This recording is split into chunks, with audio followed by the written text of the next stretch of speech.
gente vai ter a nossa mensagem agora. As crianças vão subir para as aulas para as aulas delas.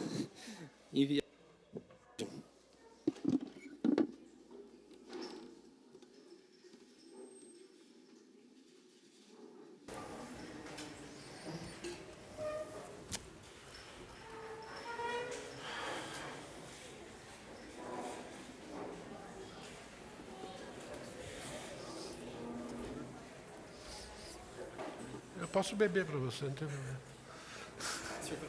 problema. Não, obrigado. Quero saudar todos com a graça, a misericórdia e a paz do nosso Deus. Vocês se lembram o significado dessa saudação, não é? É bom a gente lembrar. Graça é o poder de Deus à nossa disposição para sermos o tipo de pessoa que Deus deseja que nós sejamos, para que façamos a vontade dele aqui na terra. A misericórdia é porque nem sempre nós utilizamos a graça de Deus. A misericórdia é porque ainda somos pecadores. E a paz foi conquistada por Cristo na cruz. A nossa inimizade com Deus foi eliminada. E agora nós temos paz com o nosso Deus. Vamos orar? Obrigado, Deus, pelo grande privilégio que nós temos de sermos teus filhos, ó Pai querido, de conhecer o Senhor e sermos conhecidos por Ti. Obrigado pelo privilégio que nós temos, ó Pai querido, de termos recebido a Tua graça, o poder do Teu Santo Espírito, que agora habita em nós, ó Pai querido. Te agradecemos também que juntamente com essas bênçãos espirituais, o Senhor tem cuidado de nós a cada dia, tem nos suprido, ó Pai querido, tem nos orientado, ó Pai, e tem também nos estimulado, através do Teu Santo Espírito, a sermos cada vez mais parecidos com Jesus. Reconhecemos que somos pecadores, ó Pai. Nem sempre, ó Pai querido, nós Te agradamos. Por isso que nós precisamos do Teu perdão. E Te agradecemos, ó Pai querido, porque esse perdão está à nossa disposição, graças ao sacrifício do Teu Filho. Pedimos, ó Pai querido, agora a orientação desse mesmo Espírito para pregarmos a Tua palavra, para entendermos a Tua vontade para a nossa vida e pedimos ajuda para que possamos colocar em prática. Me ajude, ó Pai querido, a falar somente aquilo que está na Tua palavra. Eu peço e agradeço em nome do Teu Filho. Amém. As minhas anotações, chegou? Que bom. Senão eu ia pregar que nem o Raul. Eu falei, sim, eu ia falar, lembrei do Raul. Falei, o Raul consegue pregar sem as anotações, então com certeza, né? Mas não é uma experiência que eu prefiro não ter. Eu confio mais no papel do que na minha mente, né? Mas o Raul é diferente, Raul. Quem sabe, um dia eu chego lá, né, Raul? Ok. Nós estamos na 10ª mensagem sobre tudo ou nada. Sem Jesus, vida sem valor, ano sem valor, dia sem valor, segundos sem valor. E nós estamos estudando desde o João capítulo 13, baseado em João capítulo 15, que na verdade é a conclusão, né? Que nós devemos viver permanecendo ou em plena comunhão com o nosso Senhor Jesus Cristo o tempo todo. Quando Jesus diz, eu sou a videira verdadeira, e nós os ramos, Ele está dizendo que nós temos que depender dEle e permanecer nele para sermos o tipo de pessoas que Ele quer que nós sejamos, em todos os lugares onde nós estivermos. Então isso se aplica na vida acadêmica, vida social, né, no nosso relacionamento com os irmãos. Boas ações, serviços e decisões, quando não está em comunhão com Jesus, amando os irmãos na fé, não tem nenhum valor para Deus. Essa afirmação está diretamente relacionada com os ensinos de Jesus, que antecedeu a sua morte. João capítulo 13, 14, 15, 16 e 17, são as últimas instruções de Jesus e, na verdade, nessas instruções, ele está relembrando os seus discípulos tudo aquilo que ele ensinou durante 3 anos e meio. Então ele dá um resumo ali, né? Em João capítulo 13, Jesus usa a simbologia de lavar os pés para ensinar sobre o amor que deve ser praticado através de serviços sacrificiais e pela prática do perdão. Então nós poderíamos resumir a vida cristã dessa forma: servir a Deus da maneira como Ele nos ensina a servir, e quando Deus nos ensina a servir, vocês vão perceber que Ele nos ensina a servir em todas as áreas da vida. Por isso que a Bíblia tem instrução para a vida profissional, vida acadêmica, vida social, tudo é serviço a Deus. E também servindo os irmãos da igreja, dentro da igreja e fora da igreja. E se resume também na prática do perdão. Então o perdão é a prática divina, né, que revela o nosso nível de espiritualidade. Eu já falei sobre isso. E Jesus conclui o ensino dele em João capítulo 13, sobre essa questão de servir sacrificialmente e também praticar o perdão, no sentido de pedir perdão e conceder perdão. Ele conclui nesse texto de João 13, versículo 34 e 35. Um novo mandamento vos dou, que vos ameis uns aos outros. Nisso, como eu também vos amei. Nisso conhecerão todos que sois meus discípulos, se tiverdes amor uns para com os outros. Ele vai repetir isso no capítulo 15 também, mostrando que ser discípulo de Jesus, isso é, ser seguidor de Jesus, isso é, ser cristão de verdade, é praticar o amor que Ele demonstrou para conosco. Nós sabemos que nós não praticamos esse amor de maneira perfeita, por isso que nós temos o perdão, tanto para pedir como para conceder, e nós temos que crescer nesse tipo de amor. Então, João capítulo 13 confirma: para termos uma vida que vale a pena ser vivida, é preciso permanecer em Cristo, amando a Jesus e amando os irmãos da fé. João capítulo 14 eu não vou pregar, porque eu já preguei sobre isso, ok? Mas eu quero relembrar 2 ensinos importantes para que a gente possa ir para o capítulo 15, tá bom? Jesus ensina que é necessário que Ele volte para a morada celestial. Ele vai cumprir uma função lá no céu durante todo esse período que nós estamos aqui.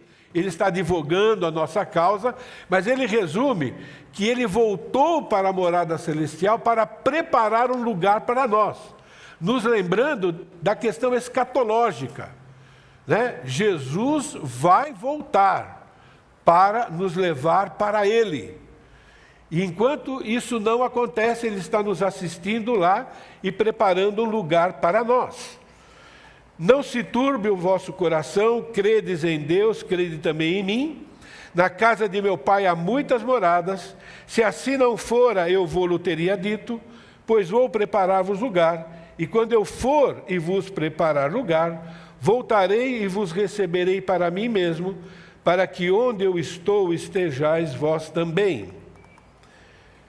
Prestem muita atenção, irmãos, porque a questão escatológica é extremamente importante para a nossa vida no dia a dia aqui. Para permanecermos fiéis em Cristo, é essencial termos compreensão correta da teologia sobre a volta de Jesus. É impossível termos uma vida de santidade, de serviço, de prática do perdão, tanto em pedir como conceder, se nós não tivermos certeza absoluta que Jesus pode voltar daqui a um segundo. E não é uma crença apenas na nossa mente, é uma crença que precisa ser cultivada no nosso dia a dia. A escatologia não é apenas para adquirir conhecimento. Quem crê como Deus crê, entende a urgência de viver cada segundo aqui nesse mundo para agradar o nosso Deus. Já preguei muito sobre isso, só quero relembrar. E o segundo ensino importante, Jesus anuncia que o Espírito Santo será enviado para capacitar os discípulos a continuarem a missão de Cristo, que é restaurar o relacionamento do ser humano com Deus. Essa é a missão de Cristo, e Ele agora vai transferir, vamos assim dizer, parte dessa missão para os seus discípulos. Por que parte? Porque Ele continua fazendo parte dessa missão, Ele está conosco todos os dias até a consumação do século, o Espírito Santo está habitando em nós para que possamos cumprir essa missão. Então é a missão de Cristo, nós apenas estamos ajudando no poder dEle. Em verdade vos digo que aquele que crê em mim, fará também as obras que eu faço, e outras maiores fará, porque eu vou junto ao Pai. Então ele está dizendo que os discípulos iam ter um alcance maior do que ele teve fisicamente falando. Qual falar com os discípulos? Ele está falando conosco também, da nossa responsabilidade em relação a essa missão. Eu rogarei ao Pai, e Ele vos dará outro Consolador, a fim de que esteja para sempre convosco, o Espírito da verdade, que o mundo não pode receber, porque não o vê, nem o conhece. Vós o conheceis, porque Ele habita convosco e estará em vós. Para permanecermos fiéis em Cristo, Ele providenciou todos os recursos necessários, incluindo a presença poderosa e constante do Espírito Santo, que nos ajuda, que nos assiste, que nos aconselha, que nos ampara e que nos socorre. É isso que ele está dizendo. Nós temos tudo o que nós precisamos para sermos imitadores de Cristo, para praticarmos aquilo que Ele praticou. Então nós não temos desculpas. O que nós precisamos é crer e cumprir a nossa responsabilidade. E aí chega João capítulo 15, que é o texto pelo qual eu quero encerrar essa série de mensagens. Então abra a sua Bíblia. Eu não vou projetar agora, então vocês vão ter que acompanhar, porque depois eu vou fazer uma projeção com letra bem pequenininha, então vocês vão conseguir ler tudo, mas para que vocês entendam, né, o propósito de João capítulo 15 ter sido escrito. João capítulo 15, eu vou ler do versículo 1 até o versículo 17. Eu sou a videira verdadeira, meu pai é o agricultor. Todo aquele que, estando em mim, não der fruto, ele o corta. E todo que dá fruto, limpa, para que produza mais fruto ainda. Vós estáis limpos pela palavra que eu vos tenho falado. Permanecei em mim, e eu permanecerei em vós. Como não pode o ramo produzir fruto em si mesmo, se não permanecer na videira, assim nem vós o podereis dar, se não permanecerdes em mim. Eu sou a videira, vós os ramos. Quem permanece em mim, eu nele, se dá muito fruto, porque sem mim nada podeis fazer. Se alguém não permanecer em mim, será lançado fora, à semelhança do ramo, e secará, e o apanham, lançam no fogo e o queimam. Se permanecerdes em mim, e as minhas palavras permanecerdes em vós, pedireis o que quiserdes e vos será feito. Nisto é glorificado meu Pai, em que deis muito fruto. Assim vos tornareis meus discípulos. E eu quero lembrar aqui, acabamos de ler em João capítulo 13, que nós seremos reconhecidos ou somos discípulos de verdade se praticarmos o amor. E aqui ele está dizendo, se nós dermos muito frutos. Assim vos tornareis meus discípulos. Como o Pai me enviou, como o Pai me amou, eu também vos amei. Permanecei no meu amor. Se guardardes os meus mandamentos, permanecereis no meu amor. Assim como eu também tenho guardado os mandamentos de meu Pai, e no seu amor permaneço. Tenho-vos dito essas coisas para que o meu gozo esteja em vós, e o vosso gozo seja completo. O meu mandamento é esse, que vos ameis uns aos outros, assim como eu vos amei. Ninguém tem maior amor do que este, de dar a alguém a própria vida em favor dos seus amigos. Vós sois meus amigos, se fazeis o que eu vos mando. Já não vos chamo servos, porque o servo não sabe o que faz o seu senhor, mas tenho-vos chamado amigos, porque tudo quanto ouvi do meu Pai vos tenho dado a conhecer. Não fosse vós que escolhesses a mim, pelo contrário, vos escolhi a vós outros e vos designeis, para que vades e deis fruto, e o vosso fruto permaneça, a fim de tudo quanto pedires a meu Pai em meu nome, Ele vos-lo conceda. Isso vos mando, que vos ameis uns aos outros. Tem muito ensino aqui. Certamente eu não vou pregar sobre todo o capítulo 15, que senão vai muito tempo, mas eu quero pregar o suficiente para entendermos a importância de permanecermos em Cristo e entendermos, quem sabe na próxima mensagem, o que é esse fruto, ok? Mas, irmãos, observem agora a repetição das palavras permanecer e fruto. Vocês não vão conseguir ler, mas vocês conseguem ver as cores aí. O termo permanecer, em 17 versículos, aparece 11 vezes. Então esse é o tema. O termo fruto aparece 11 vezes. Na verdade, eu acho que é um pouco menos, 8 vezes. Acho que eu anotei errado aqui. 8 vezes, ok? E o permanecer 11 vezes. Significa o quê? Nós temos aí o propósito de tudo o que Jesus ensinou. O propósito dos 3 anos e meio de ministério de Jesus na vida dos seus discípulos. Que ele resume ou ele relembra aos seus discípulos tudo aquilo que ele ensinou durante os 3 anos e meio, do capítulo 13, até o capítulo 17. É isso que está resumido aqui. O propósito de Jesus é que nós sejamos frutíferos. E para que alcancemos o sucesso de sermos frutíferos, é necessário estar nele, mas não somente estar nele, permanecer nele. Ele começa todo ramo que está em mim, e depois ele muda o verbo estar para o verbo permanecer. Significa que precisamos estar em comunhão com Jesus o tempo todo.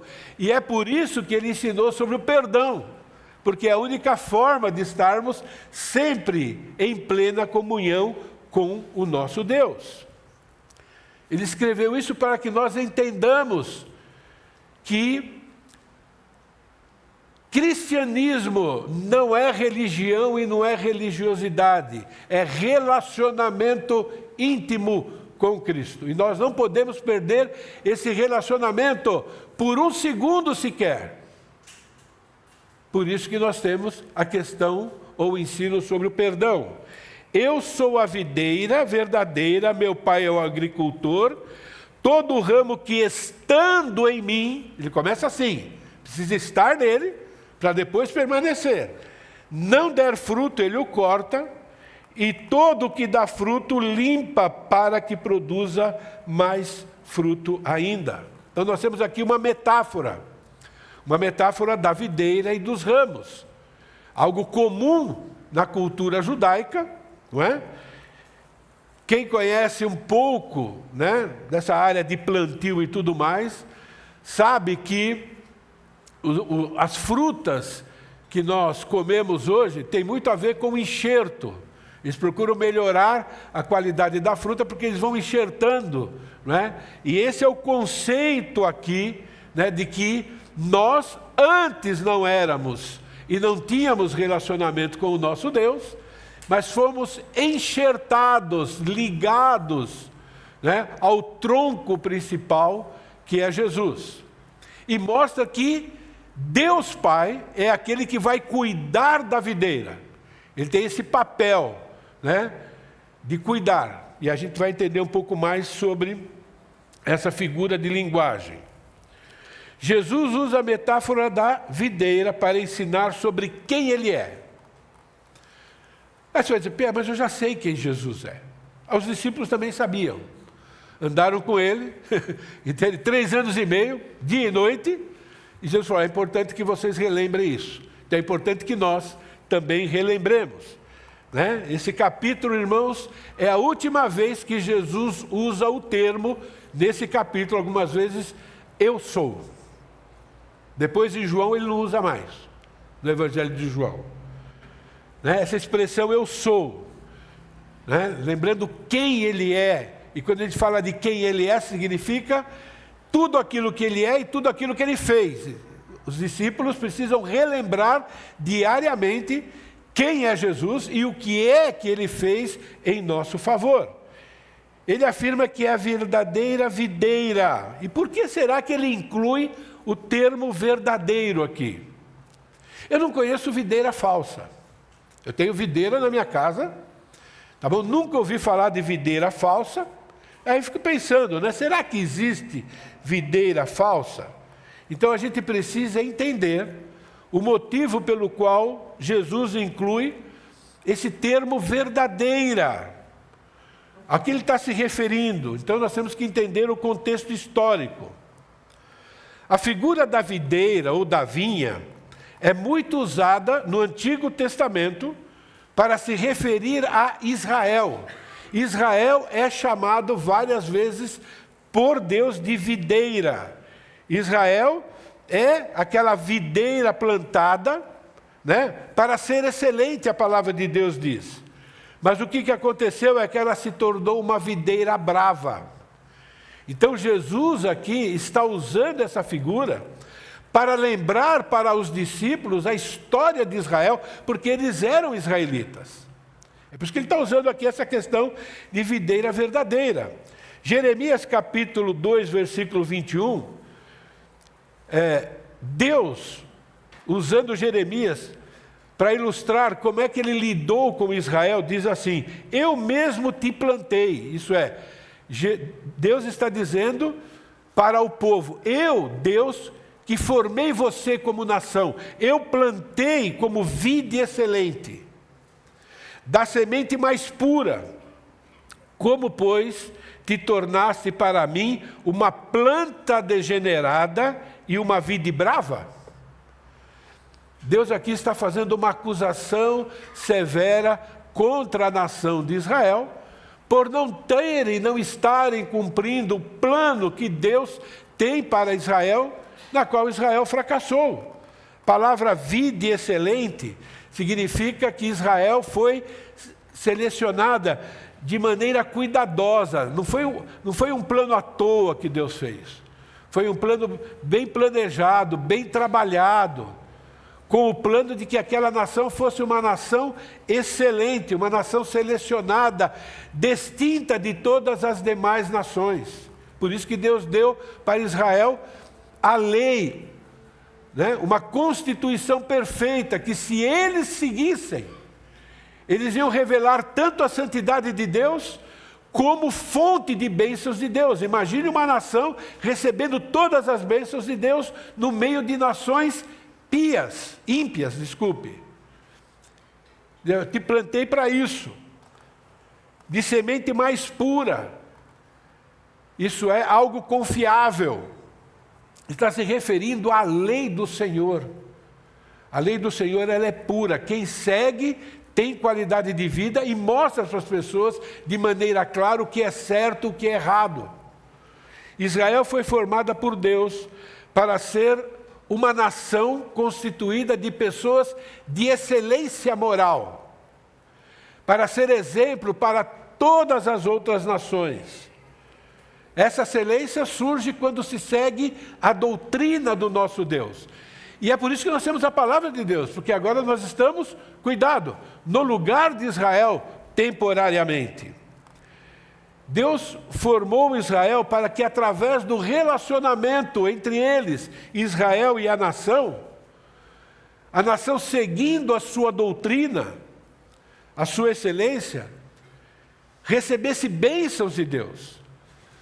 As outras nações iam olhar para Israel e dizer, nossa, mas que coisa especial, o estilo de vida deles. E veja como esse estilo de vida resulta em uma nação poderosa, uma nação rica, uma nação segura. Foi para isso que Israel foi plantado no planeta Terra. Mas o que aconteceu com Israel? Israel se desviou do propósito de Deus, não cumpriu o plano de Deus. Israel foi infiel, Israel tornou-se idólatra. Israel, que deveria mostrar o verdadeiro Deus para as nações, acabou adotando os deuses falsos daquelas nações. Então Israel se tornou uma videira degenerada, com frutos secos, frutos estranhos. Jesus, ao afirmar ser a videira verdadeira, está afirmando que Israel, como videira, mais uma vez está fracassando. Fracassou no passado e naquele momento, naquele instante, ela também está fracassando. Por quê? Porque Israel ia gritar no dia seguinte desse estudo que ele está dando para os seus discípulos, crucifica-o. No dia seguinte. E Jesus está ensinando isso. Israel, mais uma vez, Israel continua sendo videira falsa, videira ruim.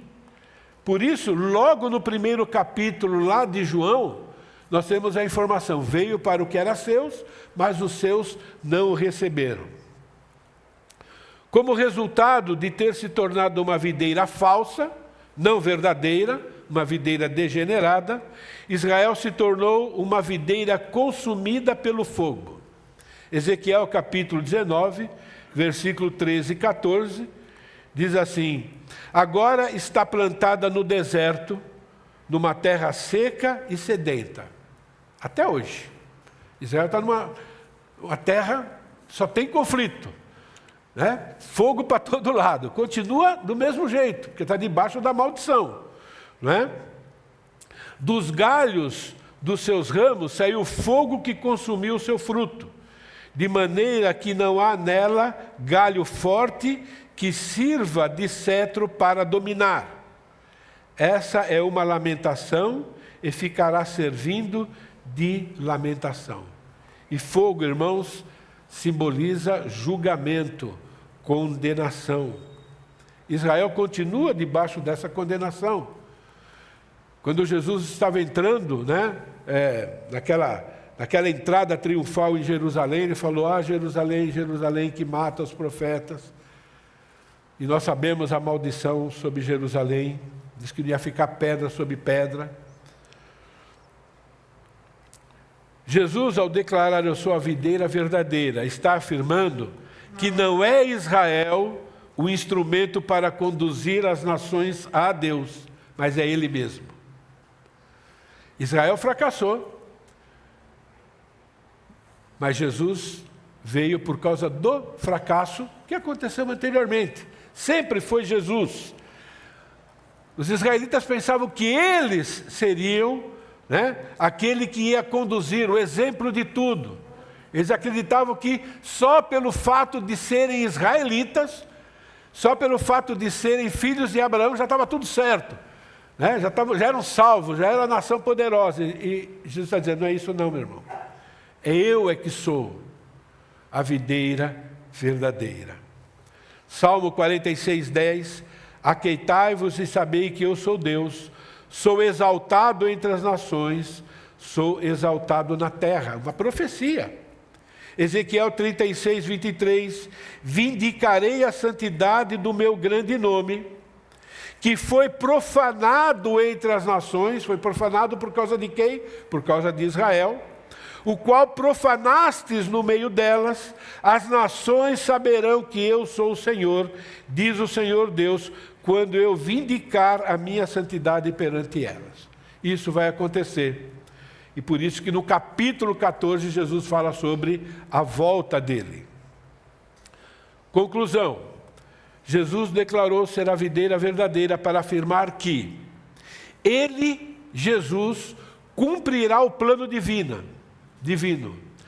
Ele vai conduzir todas as nações a reconhecerem que Deus é único e verdadeiro Senhor. Um dia, todo joelho vai se dobrar. Também ele declarou ser a videira verdadeira para afirmar que Israel fracassou em sua missão. A missão de ser instrumento de Deus. Israel deixou de apresentar às nações que Deus, Jeová, é único e verdadeiro Deus. Israel, ao se tornar idólatra, fracassou em permanecer tendo Deus como seu único Deus. E é por isso que ele vai dizer agora, vocês precisam permanecer em mim. Eu sou a videira verdadeira, e lembrou que Israel era a falsa videira, porque Israel não permaneceu em Deus. Por isso que Jesus está ensinando sobre a importância daqueles discípulos e de nós permanecermos nele, mantendo comunhão com ele, confiando nas suas instruções, não se desviando nem para a direita, nem para a esquerda. Quando se desviar, temos o perdão, mediante arrependimento genuíno. Hoje eu quero apresentar, baseado nessa introdução toda, 3 motivos, existem muitos mais, mas 3 motivos para permanecermos em comunhão com Cristo, para não sermos imitadores de Israel. Entende? A videira é Jesus e nós somos os ramos. Então, para que nós sejamos ramos fiéis, que vão permanecer na figueira. Primeiro motivo, Jesus, ao declarar que é a videira verdadeira e nós os ramos, está afirmando que devemos permanecer ligados a Jesus, pois ele é o Filho enviado por Deus Pai para restaurar plenamente o relacionamento do ser humano com ele. Pierre, mas eu sei disso, eu sei que você sabe. Mas você precisa permanecer crendo nessa verdade, porque essa verdade precisa ser divulgada por você e por mim. Às vezes nós esquecemos os rudimentos da fé. E os rudimentos da fé nos apresentam promessas para nosso dia a dia. Eu sou a videira verdadeira, meu pai é o agricultor. Nessa figura de linguagem, Deus Pai vai cuidar do plantio. Deus Pai é colocado como aquele que é o líder do plano.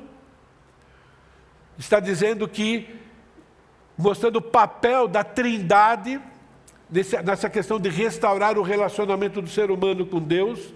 Por isso que Jesus aqui se coloca abaixo do Pai, mesmo sendo igual ao Pai. Ele afirmou que ele veio para cumprir a vontade de Deus e não a sua própria vontade. Por quê? Porque Israel decidiu fazer a sua própria vontade e não a vontade de Deus. Porque Adão resolveu fazer a própria vontade e não a vontade de Deus. Porque o ser humano decidiu fazer a própria vontade e não fazer a vontade de Deus. Não se submeteu a Deus, mas Jesus aqui está se submetendo a Deus. Não significa que a vontade de Jesus era diferente da vontade do Pai, eles são um, não significa isso, mas significa que ele, como filho encarnado, ele, quando ele decidiu se esvaziar, quando ele decidiu, cuidado com o termo, se diminuir temporariamente, ele agora está seguindo um plano de Deus, o plano de Deus Pai ao pé da letra, está debaixo da liderança de Deus Pai. Jesus está lembrando os seus discípulos que faz parte do plano de Deus Pai, a vinda dele como filho, para nascer, morrer e ressuscitar. Está simplesmente lembrando de novo os seus apóstolos, os seus discípulos, aquilo que ele havia já ensinado várias vezes, inclusive em João 10, 17 e 18. Por isso o Pai me ama, porque eu dou minha vida para reassumir. Ninguém a tira de mim, pelo contrário, eu espontaneamente a dou. Tenho autoridade para entregar e também para reavê-la. Esse mandato, essa obra, essa responsabilidade, recebi do meu Pai. Por que ele está ensinando isso? Porque nós somos imitadores dele. Então nós temos que entender claramente quais são as instruções de Deus para a nossa vida, para que a gente possa imitar Jesus. Ele é o exemplo. E nós temos que seguir esse exemplo. Eu costumo dizer, agora estou generalizando, batistas, pelo menos no passado, nós éramos reconhecidos por causa da doutrina. Os batistas eram conhecidos como aqueles que estudavam a Bíblia, um pouco diferente dos pentecostais, que era mais movido pelas emoções. E eu digo, irmãos, conhecer texto bíblico não nos faz pessoas sábias. A questão é o que nós fazemos com os textos bíblicos, como é que nós aplicamos. Então, nós aplicamos quando a gente imita Jesus, quando a gente segue o exemplo de Jesus. No capítulo anterior, em João 14, ele relembra aos seus discípulos, dizendo, eu sou o caminho, a verdade e a vida, ninguém vem ao Pai senão por mim. Então, não é Israel que conduz as pessoas a Deus, fracassaram nisso, tá bom? Irmãos, e não é nenhuma identidade religiosa que conduz a pessoa a Deus. Não é nenhuma denominação de igreja que faz a ponte entre o homem e Deus. Hoje, as denominações pouco significam. Algum tempo atrás, dizer que era batista significava alguma coisa. Tinha uma doutrina que dizem que a maioria seguia. Hoje, dizer que é batista, dizer que é presbiteriano, não significa absolutamente nada. Porque cada igreja é uma igreja, e a Bíblia diz que o que está acontecendo é um desvio nos últimos tempos. Então, nunca foi denominação, sempre tem a ver com relacionamento pessoal. Então, qualquer igreja, qualquer pessoa que afirma que é somente através dela que se chega ao Pai, uma videira falsa, é uma mentira. Por isso, nós temos que permanecer unidos a Jesus. Assim como os ramos devem permanecer para ter vida. Então, se alguém quer saber como é que funciona direito, em agosto eu vou podar minha videira, você é bem-vinda para me ajudar. Aí você vai entender um pouco mais, mas é impressionante. Está lá sequinha agora, eu podo na semana seguinte, literalmente, já começa a surgir brotos, porque está ligado no tronco principal. E é assim que nós temos que andar com Jesus o tempo todo. Jesus afirma que cumpriu plenamente o plano de Deus, obedecendo toda a lei sem falhas. E graças a Ele, a reconciliação com Deus é definitiva para aqueles que permanecem nele. João capítulo 15, 23 a 25, junto com Atos 4:12. Quem me odeia, odeia também ao meu Pai. Se não tivesse feito entre eles tais obras, quais nenhum outro fez, pecado não teriam. Mas agora, não somente eles têm visto, mas também odiado, tanto a mim como o Pai. Isso, porém, para que se cumpra a palavra escrita na sua lei. Odiaram-me sem motivo.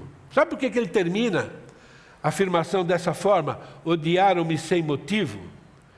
É uma forma de Jesus dizer, eu não cometi nenhum pecado.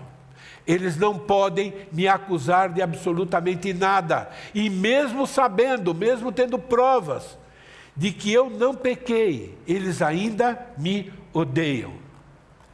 Em outras palavras, Hebreus fala isso de maneira um pouco mais clara.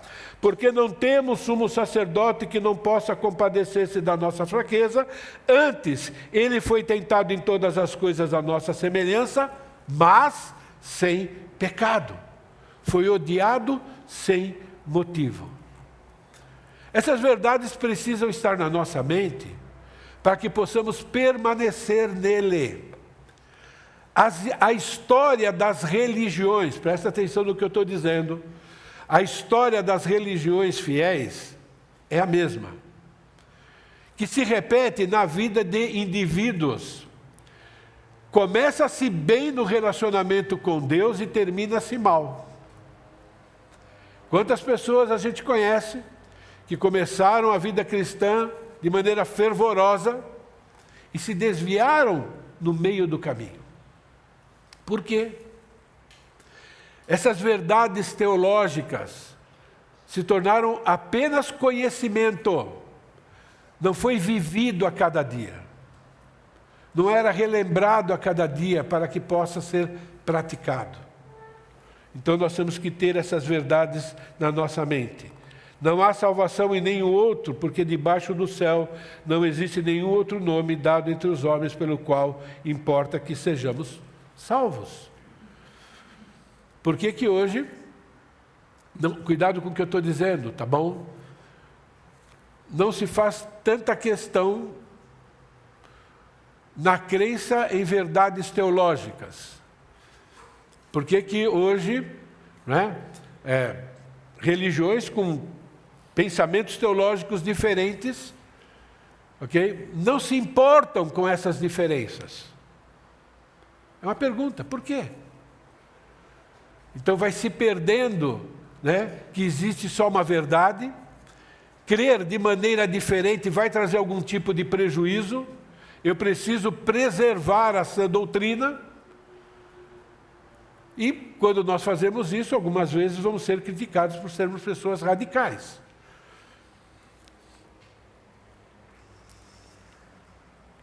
Ao declarar, eu sou a videira, vós os ramos, sem mim nada podeis fazer, Jesus afirma que a verdadeira comunhão é sustentada por um relacionamento vivo com Ele, pois Ele obedeceu perfeitamente em tudo. Relacionamento com Deus não acontece por ser israelita, não acontece por pertencer a alguma igreja especial ou por alguma tradição religiosa.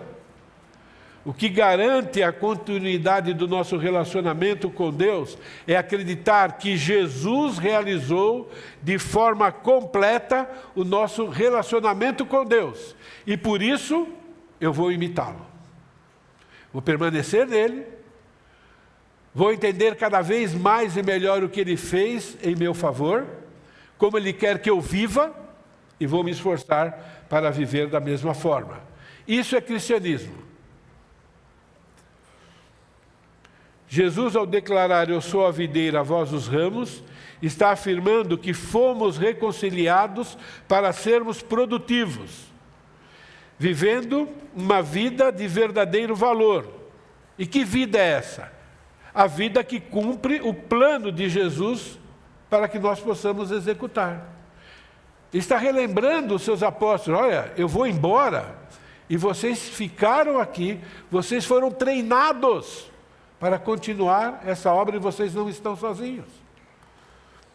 Vocês ficaram aqui para ser luz, para revelar o meu caráter, Jesus falando, para as pessoas. Por isso é que vocês são os ramos. Grande responsabilidade. Muitas vezes nós esquecemos essa responsabilidade. Muitas vezes nós nos comportamos como os descrentes se comportam. No trabalho, né? Não somos honestos, né, em trabalhar aquelas horas que precisamos trabalhar, fazemos corpo mole como os descrentes, né? No jogo de futebol fala os mesmos palavrões, o governo faz o que faz, a gente age às vezes como descrente também, as esposas falham com os maridos, então agora as esposas reagem, os maridos reagem como o marido descrente e vice-versa. Quer dizer, a palavra de Deus não tem mais domínio, não é o padrão para nós. E quando ele está dizendo que nós somos os ramos, significa isso.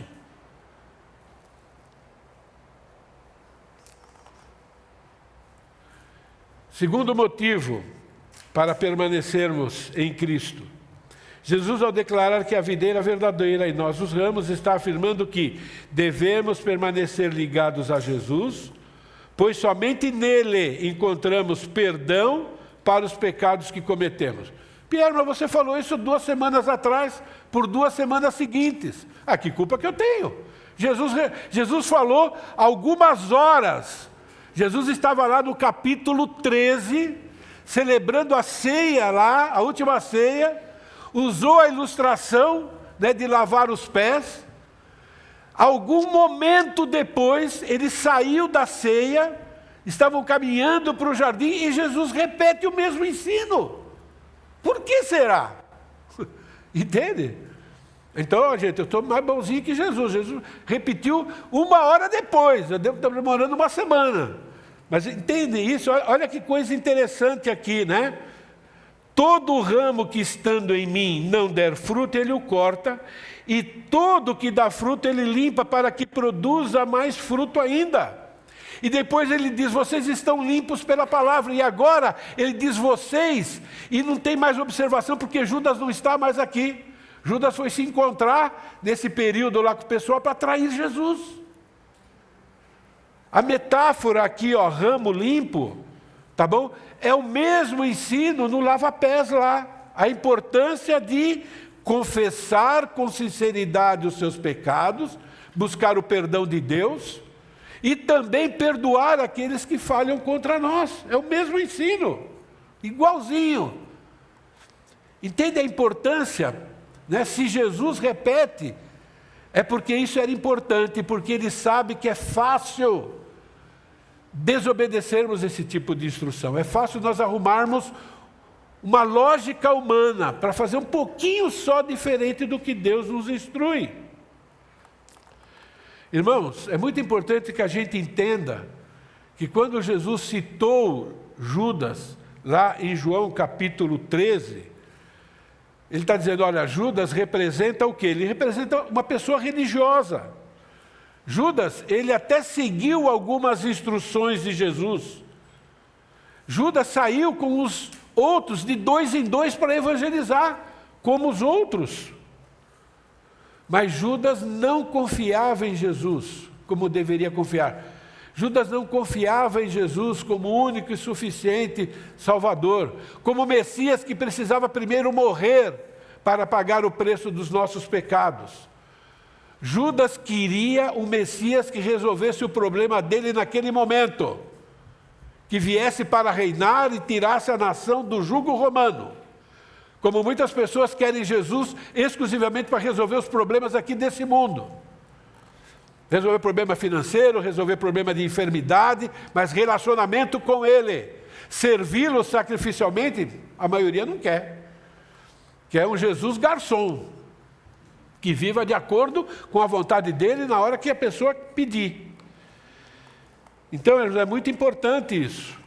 Então, Jesus, ao declarar que nós somos os ramos, e sem ele a gente nada pode fazer, está dizendo que religiosidade, conhecimento teológico por si mesmo, não salva e nem transforma pecadores em filhos de Deus. Está relembrando, ó, não é identidade religiosa, não é ser israelita, não é ser batista, não é ser presbiteriano, não é ser católico, não é ser assembleiano, não é nenhuma denominação. É seguir as instruções de Jesus, querendo imitá-lo, reconhecendo que Ele pagou o preço da nossa salvação, Ele merece a nossa devoção. Devemos fazer isso por amor. Aplicação. O que realmente nos transforma é crer em Jesus como Salvador e Senhor. A evidência dessa transformação é permanecer ligado a Jesus, vivendo em comunhão com Ele, reconhecendo os pecados, arrependendo-se e obedecendo ou voltar a obedecer às suas instruções. Isso é cristianismo. Isso é salvação de verdade. Isso é quem acredita em Jesus como Senhor e Salvador e recebeu a salvação de graça. Quem acredita nisso de verdade é transformado e o pecado vai incomodar e continuar incomodando a ponto de querer mudar, querer ser igual a Jesus. Terceiro motivo para permanecermos em comunhão com Jesus é porque somente Jesus pode nos purificar com seu perdão. Por isso, apenas mantendo o relacionamento com Jesus,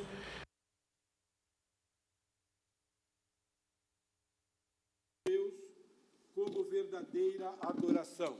Vou repetir. Somente Jesus pode nos purificar com seu perdão. Por isso, apenas mantendo o relacionamento com Jesus, é que nossos serviços serão aceitos por Deus como verdadeira adoração. Nós podemos estar fazendo muita coisa, e tudo gira em torno dessa verdade, desde quando começamos essa série, e para Deus simplesmente não está acontecendo nada, e às vezes Deus está com muita raiva.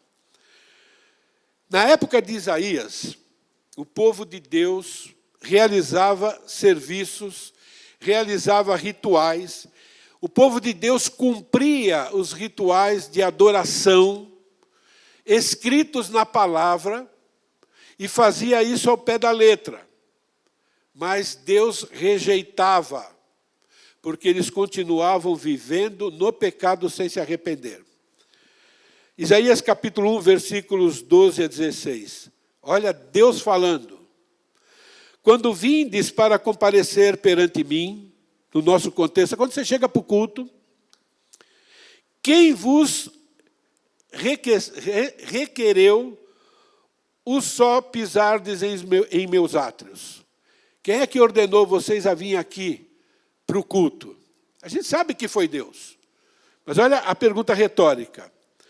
Não continueis a trazer ofertas vãs, o incenso é para mim abominação, e também as festas de lua nova, os sábados e a convocação das congregações. Palavras duras.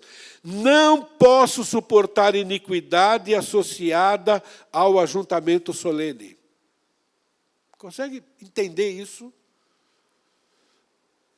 Às vezes nós estamos num culto e Deus está olhando para nós dizendo, eu não aguento isso não, meu filho, pode parar, vai embora daqui, pelo amor de Deus, vai acertar a sua vida, porque eu não estou mais aguentando. As vossas festas da lua nova, as vossas solenidades, a minha alma as aborrece, já me são pesadas, estou cansadas de a sofrer. Pelo que quando estendeis a mão, escondo de vós os olhos. Sim, quando multiplicais as vossas orações, não as ouço, porque as vossas mãos estão cheias de sangue, cheias de pecado. Lavai-vos, sempre tem esperança. Deus fala, muda, que é rapidinho. Né? Lavai-vos, purificai-vos, tirai a maldade dos vossos atos diante dos meus olhos, cessais de fazer o mal. Vim para o culto, orar, participar da ceia, tocar no culto, pregar, que nem eu estou falando para vocês aqui, sem abandonar pecado. É falsa adoração. Não tem jeito. A gente precisa entender isso. A gente precisa ver o pecado como ele realmente é. Temos a promessa de João, capítulo 1, versículo 9, mas essa promessa é condicionada a arrependimento. Rapidinho, conclusões sobre ser purificado para a sua adoração ser aceita por Deus. Deus odeia a adoração quando não abandonamos os pecados. Ele odeia. Não posso suportar a iniquidade associada com o ajuntamento solene. Vossas solenidades a minha alma as aborrece, já me são pesadas, estou cansadas de a sofrer. Mais do que isso, Deus tem nojo de hipocrisia a ponto de desejar vomitar.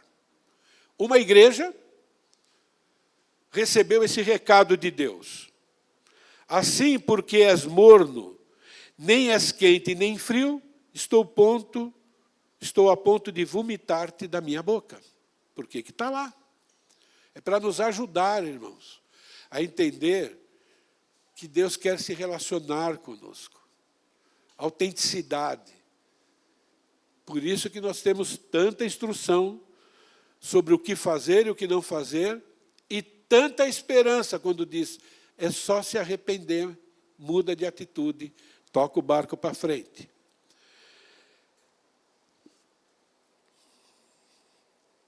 Deus convoca tanto Israel como a igreja de Laodiceia, que estava pronto a ser vomitado, ao arrependimento. Esperança. Cristianismo é esperança pura. Lavai-vos e purificai-vos, tirai a maldade dos vossos atos diante dos meus olhos, cessai de fazer o mal, que está tudo certo. Aí pode vir aqui e cultuar. E para a igreja de Laodiceia ele diz, eu repreendo e disciplino a quantos amo. Sê, pois, zeloso. Só se arrepender.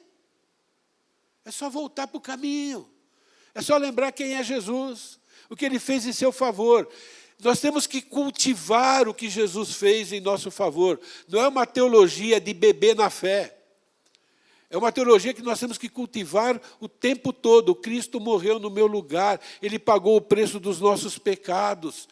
Ele está pronto para se relacionar comigo. Eu só não posso brincar de ser cristão. Eu não posso brincar de ser discípulo. Ele quer o melhor para mim. Toda a instrução dele garante vida. Vida e abundância. Temos que lembrar esses rudimentos, essas verdades simples do cristianismo e viver à luz delas.